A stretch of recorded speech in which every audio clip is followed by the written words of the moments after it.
রবিবার Silchar lions club of Silchar সেন্ট্রালের গণবিবাহ অনুষ্ঠিত হলো। এতে 7 পাখি বাঁধা পড়লেন 11 জোড়া দম্পতি। এদিন শিলচর নর্মাল স্কুল সংলগ্ন ময়দানে লায়ন্সের গণবিবাহ অনুষ্ঠিত হয়। অমরনাথ খান্ডেলওয়াল স্মৃতিমঞ্চে অনুষ্ঠানটির আয়োজন করা হয়। এদিন 22টি পরিবারের লোকেরা অনুষ্ঠানে সামিল হন। ক্লাবের কর্মকর্তারা উপস্থিত হয়ে নববরবধূকে আশীর্বাদ করেন।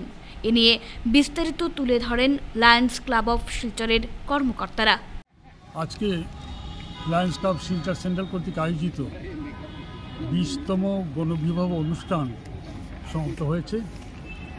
আমাদের এই অনুষ্ঠানে যে 11 জোড়া দম্পতি বিবাহ বন্ধনে আবদ্ধ হয়েছে, আমরা সর্বশক্তিমান ঈশ্বরের কাছে প্রার্থনা করছি তাদের জীবন যেন সুখে শান্তিতে থাকে এবং ঈশ্বর যাতে তাদের পূর্ণতে বসিত করেন। আমাদের এই প্রকল্প সুষ্ঠুরূপে সম্পন্ন করতে গিয়ে আমরা সমাজে নানা স্তরে নানান অর্গানাইজেশন সবার কাছ থেকে যে সাহায্য সহানুভূতি পেয়েছি, আমাদের প্রত্যেকের কাছে আমি আমার লায়ন্স ক্লাব শিলচর সেন্ট্রালের তরফ থেকে কৃতজ্ঞতা জানাচ্ছি এবং ধন্যবাদ জানাচ্ছি।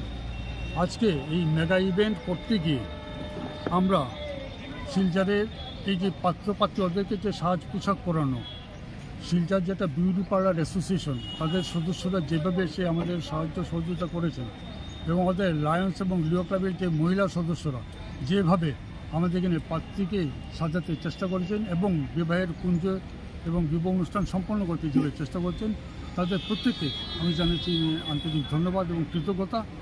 সেই সঙ্গে আজকে নর্মাল স্কুল প্রাঙ্গণ